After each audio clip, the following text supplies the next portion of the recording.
Hello, ladies and gentlemen, and welcome to The Lazy Actor, the podcast that does all the work for you, because while you're busy trying to emote your feelings, you're not learning your lines because you're a lazy piece of shit. I'm just kidding. Welcome, everybody. So this is The Lazy Actor. Today I have Tabitha with me. And the premise of the podcast, for anyone who is new, is that every episode we take a chapter from a famous acting book, and we break it down. We take the key learnings out of it for you. We try and give you some anecdotes of how you can apply it. And I'm big on finding tactics that use the ideas so that you don't have to read the book and you can just take all the key learnings because you're lazy, as most actors are. And speaking of lazy, she showed up barely out of her pajamas. My fellow actor friend, someone who has been in both Shazam and nothing else that most people will have heard of. Please welcome Tabitha. Tabitha, my friend, how are you? I'm good. Hi, everyone. Hi. I came in character. You did come in character. Method. It is method. Yes. And I also want to say that, if you heard that clapping, that was from Tim, our producer from radioradio.com, the generous organization and company that is making this podcast and designing it. So Tabitha, I know you came in. Tabitha is my actor friend. And in all seriousness, she's not going to believe this. I think she's probably one of the most talented actors I know that I work with as a contemporary. There you go. Yeah. And So nice. you're welcome. Well, it's true. It's true. Don't cry. Oh, Jesus. She's so good that I don't trust any of her emotions because she's too good at emotion. So, Tabitha, tell us a little bit. I know because I wanted to bring you on. And what? Nothing. You're on the podcast. I know. She honestly, I don't understand. Here's what drives me insane about Tabitha. This is where he brings you back down to the planet. Okay, Tim, you're not in the podcast, and it's get a mic or stop talking. I'm just kidding. I think you're amazing. And I want to know a little bit because I actually don't know. Before we get into the chapter, I would just want to take a few minutes and talk a little bit about maybe your current acting journey, because you have just started to really commit to it. Right. Yes. Tabitha, I've known Tabitha for years, and she's come to our actors meetup group, the Actors Place, theactorsplace.org. And you were always great, but you always had a full-time job. Well, it wasn't it was part-time, but 3 or 4 days a week. So it's almost like during when you would audition. Right. Mm-hmm. So you never did. What caused the change? I just thought it's time to really commit because I've been doing this for a couple of years and it felt like the right time to do it. And I always tell myself I only live once, so I should just go for my dreams 100%. But why the right time? What does that mean? It just felt right. And also, to be honest, I just felt like I grew out of my old job. Like I needed a change. Okay, so you hated what you were doing. Yes. Hate How is long a did strong you do it word. for? 5 years. Yes, I did it for 5 years. There's this great expression, and it is, life is what happens while you're busy making plans. Mm-hmm. Right. Was that what happened? Kind of. You know what? I love my old job. I hate it. It's like a love-hate relationship. But it just eventually felt like it's time to move on. Like I wasn't being challenged where I was. And that's why you decided to commit to acting? In a way, yes. I think. I was really fulfilled as a financial accountant and I love my job. But I thought, you know what? I'm just going to commit to being an actor now because it doesn't make me happy every day. I'm just assuming you're an accountant. No, I'm not. But I'm really happy that that's the vibe I give off. Okay, that's good. Yes. Maybe you can play an accountant. Is that what you played on Shazam? No, actually. Tell us a little bit about Shazam, in which you were cut out of, just for everyone to know. And I want to talk about that a little bit because it's one of it's happened to me a few times, and it's one of the realities of being an actor.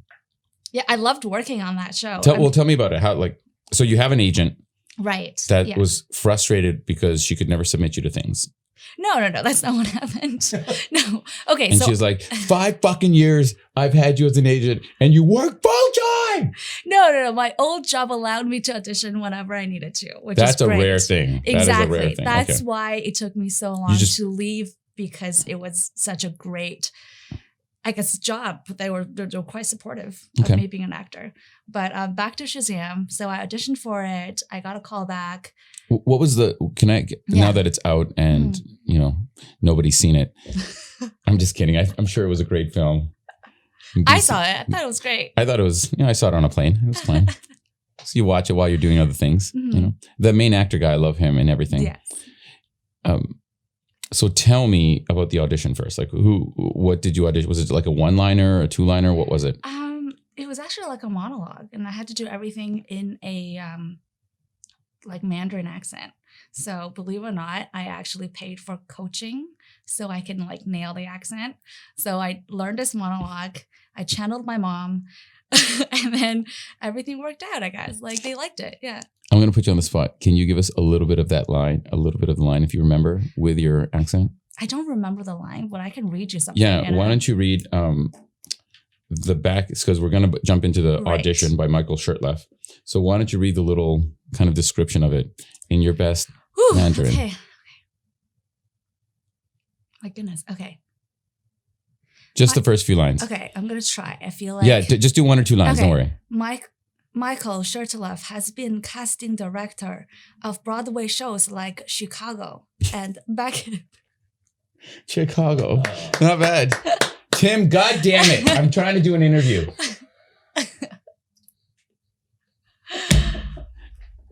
And I know I keep saying I'm going to get into it. We're going to get into this episode, but here's another thing, because I have this little video series Right. about if you want on the Actors Page website, theactorsplace.org, where I say that if you want it, like a 5-part video series about if you want to be an actor, and if you watch this, if you're watching on YouTube, you can probably check it out. It's probably in one of the videos here. We can link to it, Tim. And one of the first video is called The Test. Okay. And you tell me how you feel about this, because the test is this: if you really want to be an actor, too many people, I think, fall into the trap of like, it's my dream. Even you said it, I just got to really embrace my dreams and fulfill and all this really self-helpy stuff. And it negates the fact that it is an industry and a business. Right. Yes. And that just like with any creative art, most of your energy and work will come from things that are commercial, not meaningful per se. So you're going to get a lot of work doing regular TV shows where you play like random parts, but it's not like going up and doing a revolutionary new project every single time. That's a rare thing. Just like most dancers spend most of their time in commercials, doing really simple stuff in commercials, and they're not making these beautiful performances. So in the first video is called The Test, because I say like, so if you want to be an actor, here's the test. Think about the thing you like the least about yourself. Right. Or the most stereotypical thing about yourself. And then ask yourself, can you do that and embrace that in every single part you do? So if you're big, if you're overweight, can you play fat, stupid person? Because and they'll say nice words, but that's literally what they want. I have a friend, he's like, yep, I'm submitting for a fat, stupid person again. Big, fat, dumb guy. And it was gnawing at him over the years. Typecasting is the moral of the story. How do you feel about having a full career where you were like me, you're Canadian, you have no real accent when you're speaking, but then every audition they're like, hello.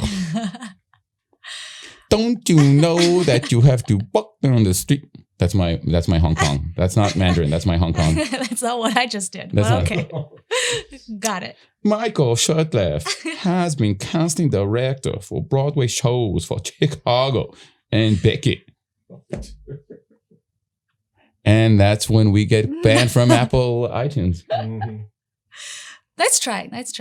Thank you. But how do you feel about, in all honesty, how do you feel about that? Like, that's going to be a big chunk of your career. To be honest, I don't have a problem with that. I feel like I'm at the place where I'm embracing that part of myself. And there are people who like speak with an accent, and there's nothing wrong with that. So I don't have any problem with that. And So you're good to be like a corner store checkout late girl and nerdy Chinese math person. Yeah, I mean, like if that's what people see me as, and if that's gonna be like my booking ticket, I embrace that part of myself. I have no problem with that, and I feel like as much as I love acting, I love acting, but I can't look to acting to fulfill all of my needs. I have to be like okay with who I am first, right? So that's what I'm kind of working on right now. I think you touched on something. You can't look to acting to fulfill all your needs. And I think that's the trap that many actors fall into. We go to the meetup and we have a meetup. The one we go to, there's two meetups. One is a bit more advanced and one is a bit more kind of for introductory. And guaranteed every time people submit to come into one of our meetups, and I reject a lot more now because it's like, it's just my passion and my dreams. And I just really want to, it's all this emotive stuff, like very self-help. Like they think acting is going to be the thing that makes them feel great. And none of them see it as a business. None of them see it as hard work. And most of them like, well, I took a weekend acting course. So I should find an agent now. And you're like, no, homie, that's not it. But and it's like, essentially what they're saying is I'm really good. I really want to just have a mental breakdown on a stage. I just want to cry because that's what the go-to for every actor is like. When you're first learning, you're like, emotion just means crying. Right. And Tabitha's good at crying, by the way. I'm probably going to make her cry before the end of this. Oh my goodness. Is this a test? Well, actually, you passed the test because that's the thing. If you can embrace that part of it, then that's it. Do you know what I mean? Yeah. And I know a lot of people who are, like in their headshots, for example, they try and look as attractive as possible. But should that be the goal? Or should you just look like the type of character you'll play? Yeah. Right? Like Tim will obviously play a pedophile. Because if you look at him, he looks like a creepy old man, right? Perfect. I'm just kidding. No, I feel like Tim would play an amazing, like we play this game sometimes where you look at someone and say, what would they be? A dad. I could actually see a professor, Hollywood producer. I could see you doing that too. A gallery owner. With that shirt, because of that shirt. Yes. And so his headshots would have to, like, you would have a headshot that makes you look like, what's it called? Aged, like old and wise. Like, what do you call that? Old and wise. For example, you might have another one where, like, I could totally picture him with sunglasses and a Ferrari kind of thing. Yes. Yeah. And a midlife crisis. But then you would have those headshots versus you trying to look as attractive as possible. And on that awkward pause, let's get into it. So we are now, Tabitha, you don't know this, but we've been going through every chapter. And right now in Michel Shurtleff's book, he has guideposts. Right. And these are for every time you have a part or you're doing an audition, make sure you think, address, and try to apply these guideposts. In the last episode, one of the things that was frustrating me about the book, and this is my favorite acting book, is that as he goes, the ideas get less and less concrete. And they just become these super actor tropes. You just got to fight harder for what you want. And you're like, how? There's exactly. No one says how. He just gives you these ideas. And this chapter, and also as he's going, some of these chapters, I feel like he's just throwing the stuff out there without like a lot. Guidepost 7 is an example of this. So Guidepost 7 is communication and competition. So far we've got relationship. That was one episode. That was great. Conflict, very useful. Moment before, very useful. Trying to find the humor in things, very useful. Yeah. Finding opposites, which is basically subtext. If I say, I don't want you to touch me, you don't, what's the underlining thing? Why are you sitting next to me so close if you don't want me to touch you, kind of thing? Yeah. And then discoveries. And that one was, discoveries was a little like out there. And communication and competition is Guidepost 7. That's the one we're talking about today. And this is basically what it kind of comes down to. Communication, and I highlighted this. When a scene fails, an actor will frequently say to me, but I felt it. If the feeling is not being communicated to the other characters on stage, nothing has happened. And I think this is controversial because one of the biggest problems when people are acting is they're trying to tell the audience too much. Right. They're like, but if we didn't see it, you know what I mean? And, and remember that most of his experience, this book is written in 1984. Right, yeah. And most of his experience is in theater. And every shitty actor always has that defense mechanism. Oh, I'm just used to theater. And I'm like, no, you're not. You're just not working at it hard enough. You're just not understanding. And he's saying, it doesn't matter if you feel it. We have to see it. But how do you see it? That's the question I have. Tabitha, your future is as a background actor. I'm telling you right now. You will never make it. That's why you were cut out of Shazam. Say something! I'm processing this question. I mean, it's so deep. Well, here's an example for you. And I'm going to do this for camera here. How often do you see things like this? And because... Right. Michael Caine, I brought this up before, he talks about squishy face. What do you mean? I love you. And you giggle, but everyone falls in. I see it every week when we have our meetups. Everyone falls into this trap, me included. I remember the first time I said I love you in a scene. It was at this place called Studio on the Drive in Vancouver. And there's this whole little kind of scene between me and this woman, and we've kind of like survived a car accident. And I'm supposed to look to her and I'm supposed to say, I love you. And I remember, and I'm going to do this to camera because Tabitha can't handle this. Okay, I'll do it to both of you. I'll do it to camera first. I'm hyperventilating right now in my chair. I went like this. I love you. And I remember that she's going, cut. Like right away. She's like, dude, what was that? I was like, what do you mean? I have to try and communicate that emotion. Right, yeah. And she said, why? Why are you trying to tell us? Why don't you just tell her? Why don't you say it simply, but look her in the eyes and mean it? Right, yeah. And so I looked, and so then the second time I did it, I was like this, and I just went, I love you.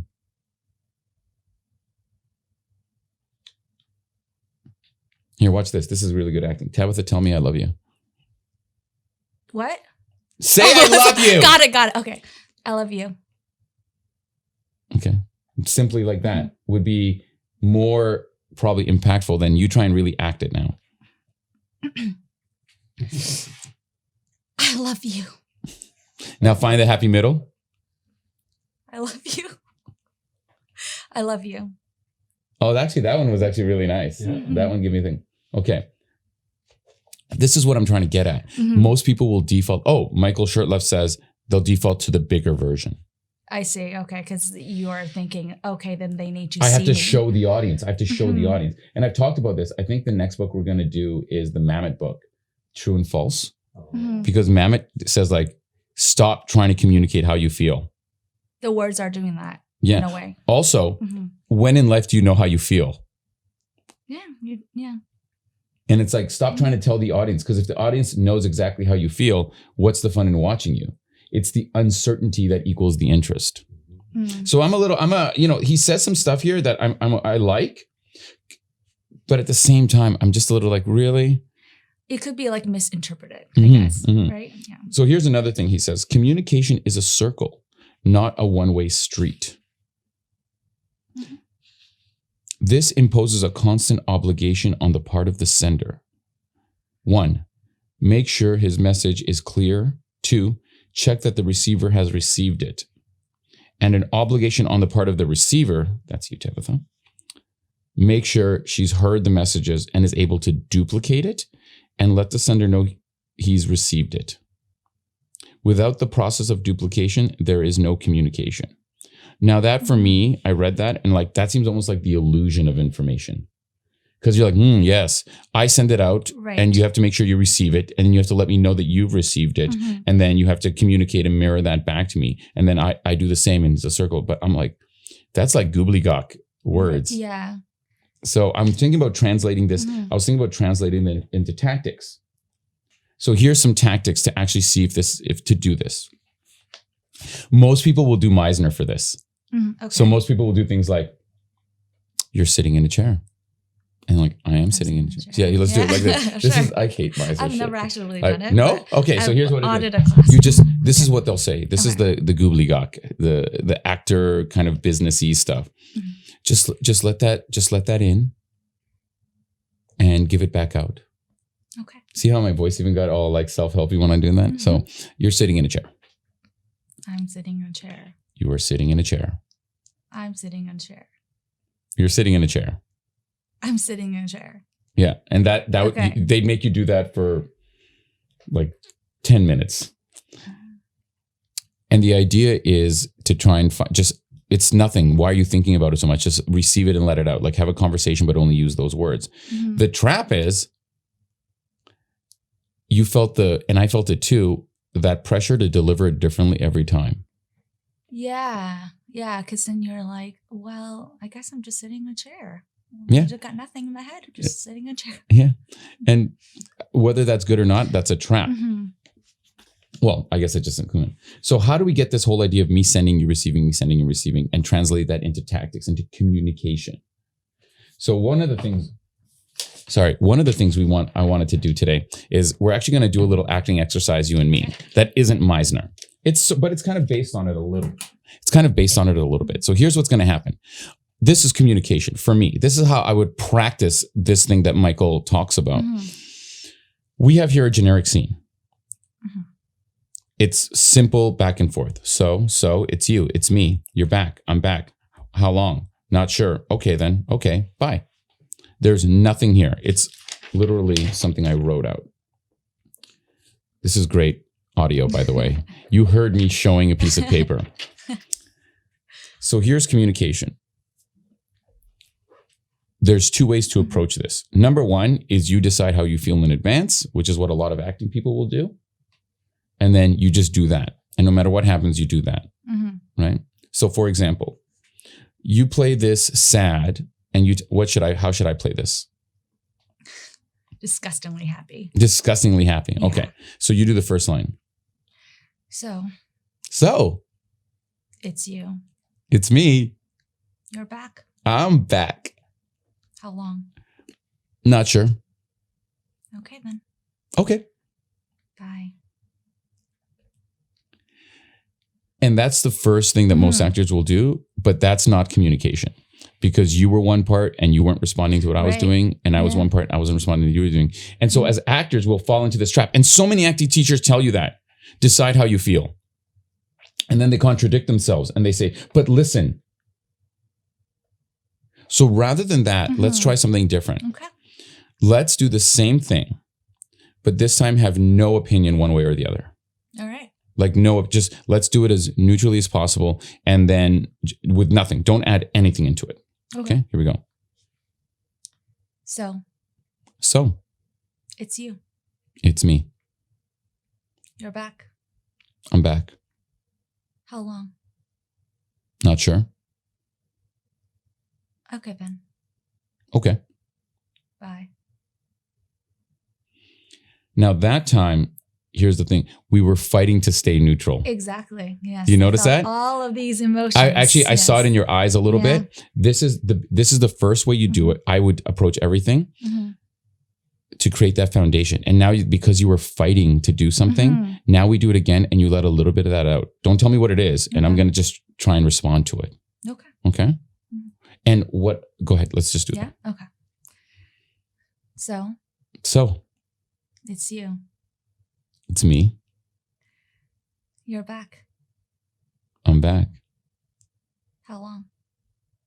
Not sure. Okay, then. Okay. Bye.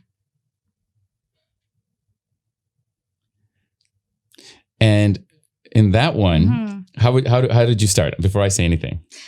It was like an emotional roller coaster. I think I started off like kind of neutral-ish, and then I got like really happy. You're back. I saw a little smile from you, and I was like, oh, is she flirting with me? Right? And I was like, okay, cool. She's happy to see me. And then I got confused. Oh, you got confused. Okay. Because then you stopped being happy. Yes, because I saw like hesitancy when I asked you like, how long are you staying? And you were just like, oh. So I was like, okay, so he doesn't know. He doesn't want to stay, whatever. And then it was just like, oh, I guess he's not staying. So it was like hope and then crushed hope. And that would be the way I would approach the concept of this back and forth communication is I start neutrally. And then if I think I see something, I'll react to it. And then if I don't see anything, I won't react to it.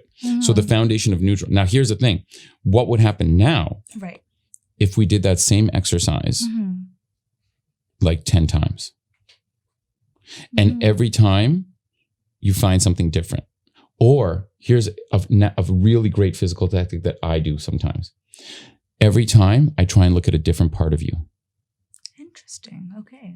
So for example, I want you, and Tim. Yeah, it is. The one.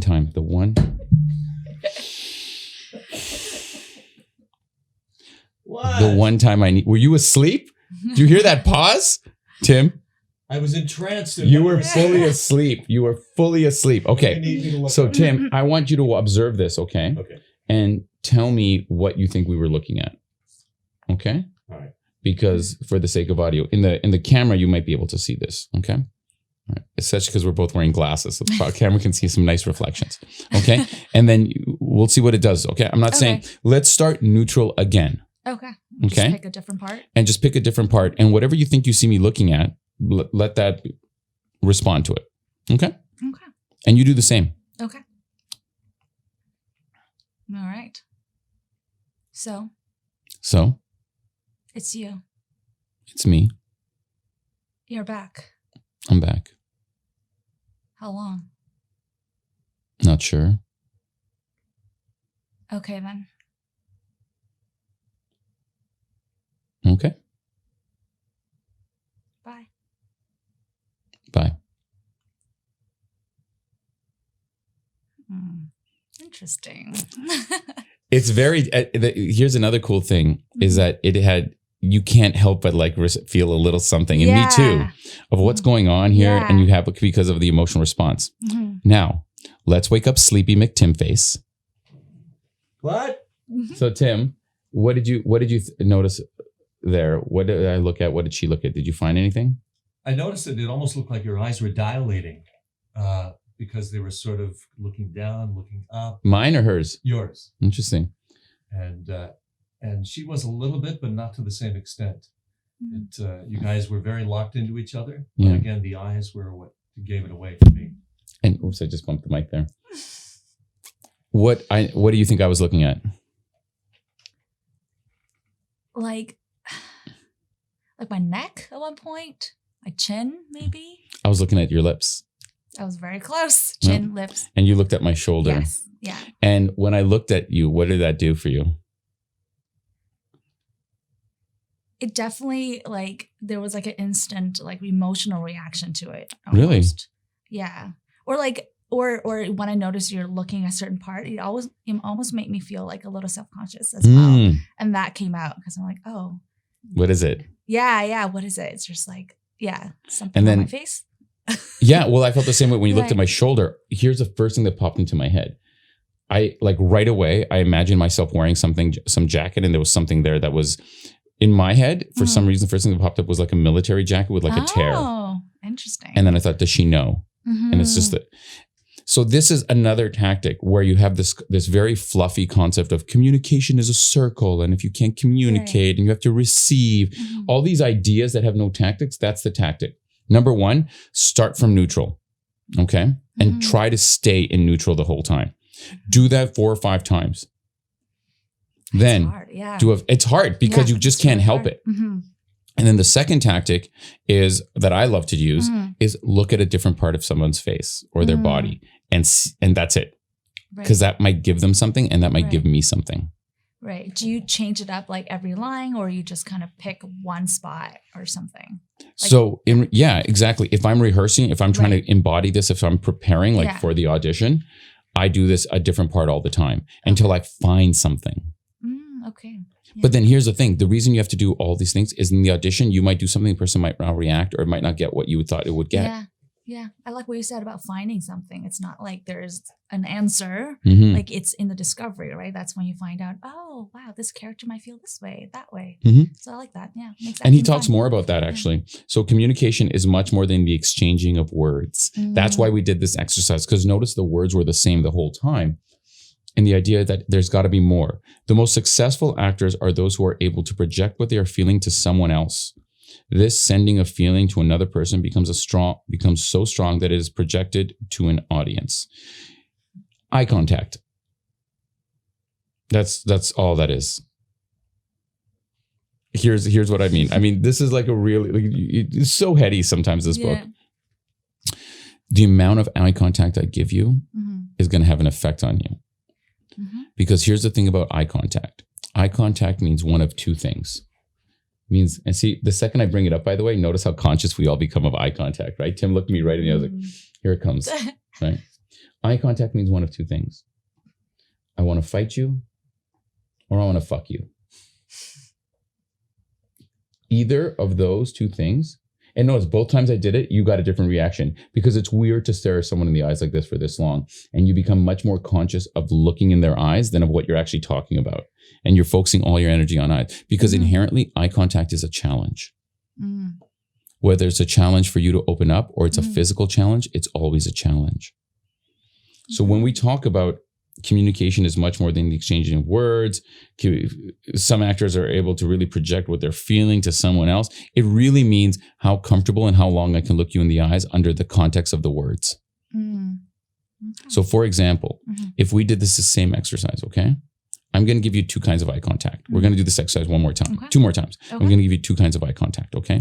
And I'm not going to do anything else. So this is for camera as well. And you tell me, Tim, what you think you're seeing here, both in me and in her. All right. So do we just keep it neutral? Yep. Keep it neutral. So it's you. It's me. You're back.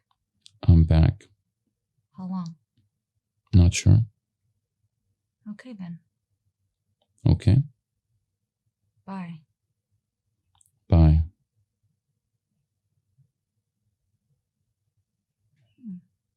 What did you feel in that one? Ooh, that felt like a challenge. I was trying to challenge you. Did you see it, Tim? Yes, very intense.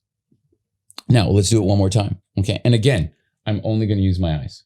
Okay. I'm going to change, but I'm going to change this time because the first time I looked super intensely into one eye. Okay. So this time I'm just going to vary it up. All right. Okay. We'll see what happens. Okay. So it's you. It's me. You're back. I'm back. How long? Not sure. Okay, then. Okay. Bye. Bye. Now, the way I was looking affected the way I delivered.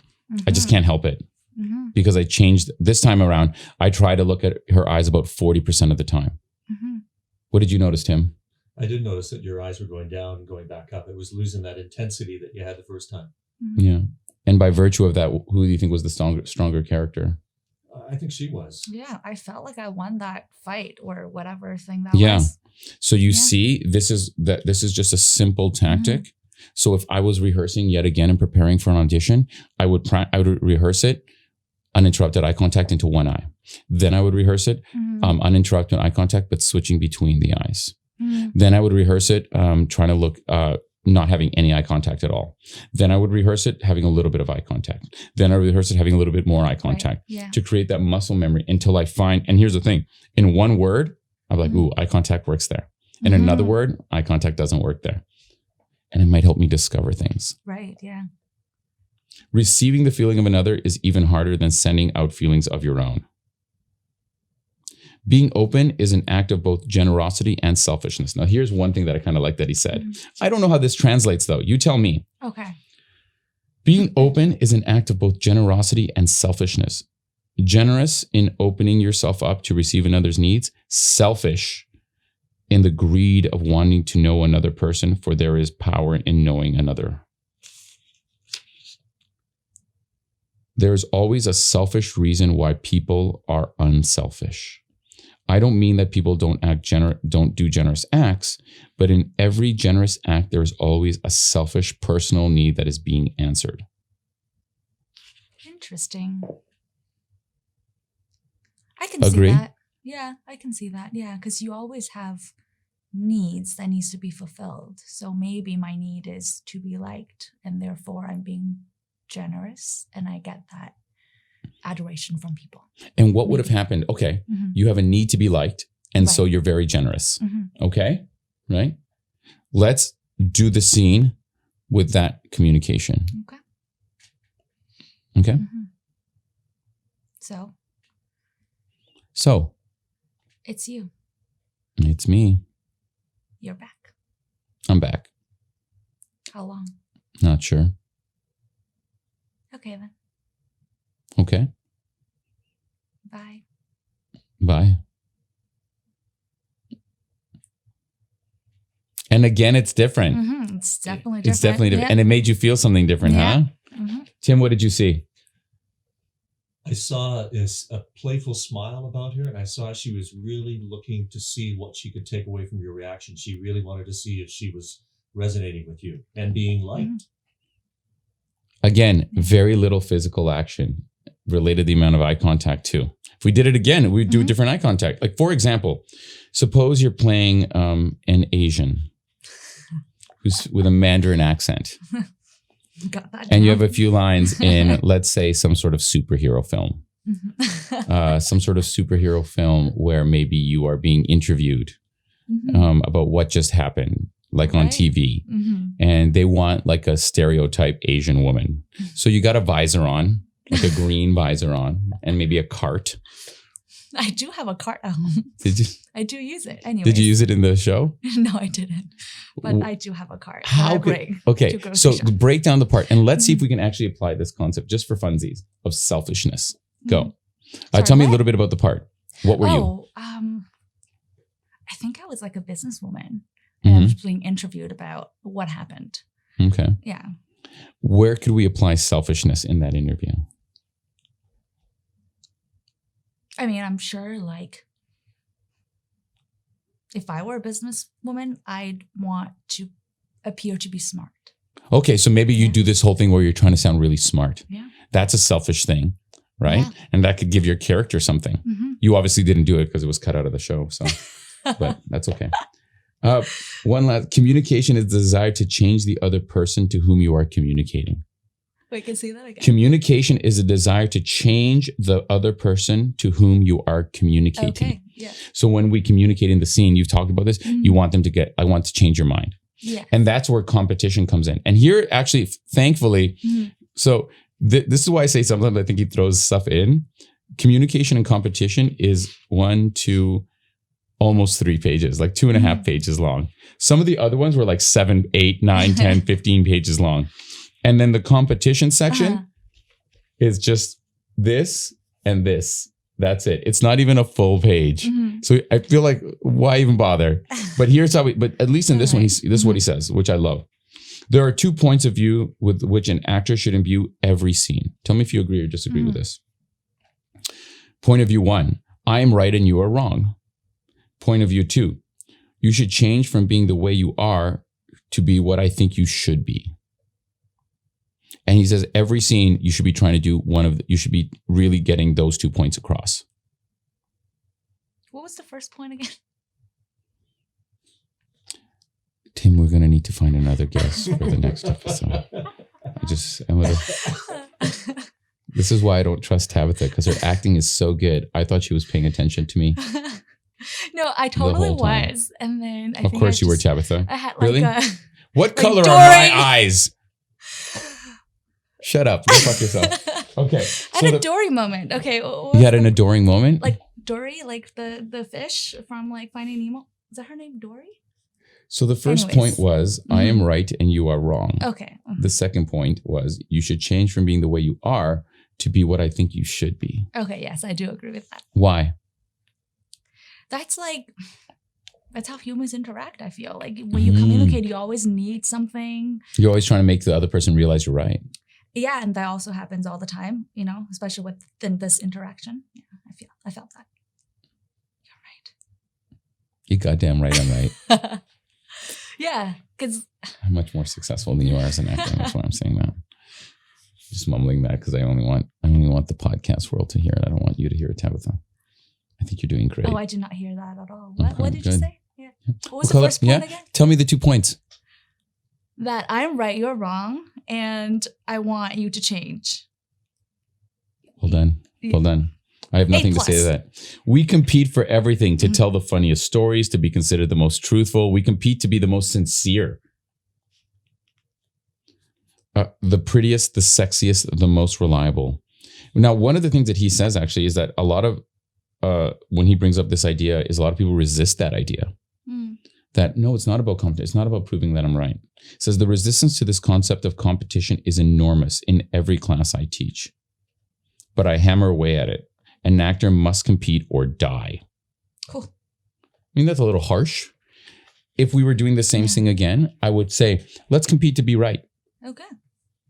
And here's the thing. It's not, the way I look at all these guideposts is I would attack an audition using this one, but not all of them will help me.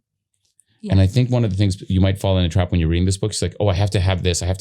You know, when you're first learning how to be an actor, you think, oh, I need to have the conflict. I need to know you have all these things. And because you're focused so much on having everything in it, you give this over delivery.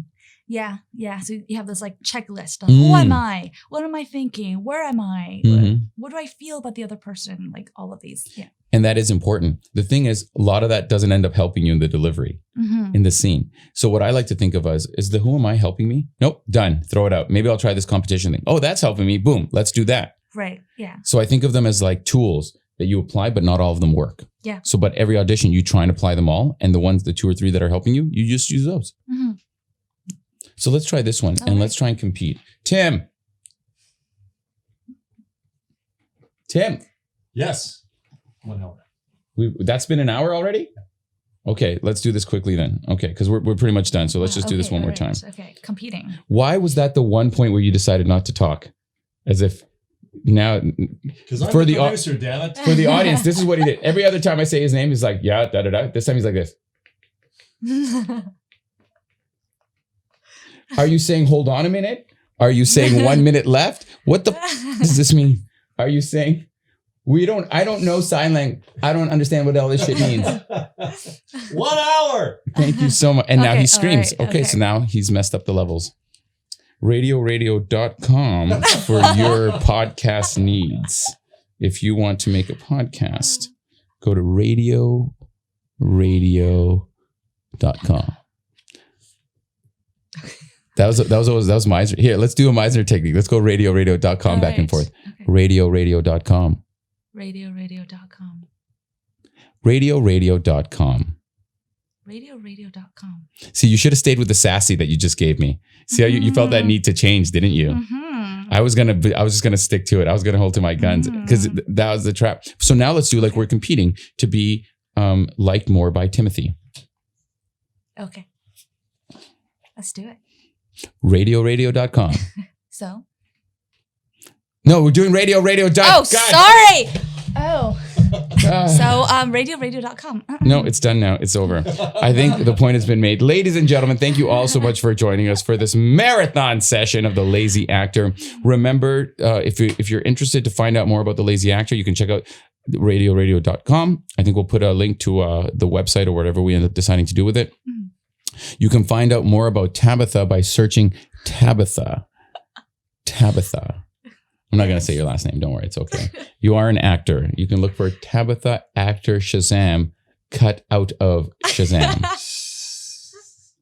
We didn't even get talked about how you deal with being cut out of stuff, but we'll do that next time around because I think you're coming back for the next episode. I hope so. Once your therapist gives you the okay. Yes, I'll check with her. This has been The Lazy Actor, everybody. Thank you all so much for joining us. Thank you for bearing with us. Thank you to Tim for all his amazing production and help. Thank you to Tabitha for being here. Thank you to me, because no one else will. And sometimes you just got to thank yourself. Yeah, you just have to do it. All right. I'll see you later, you lazy bastards. Bye.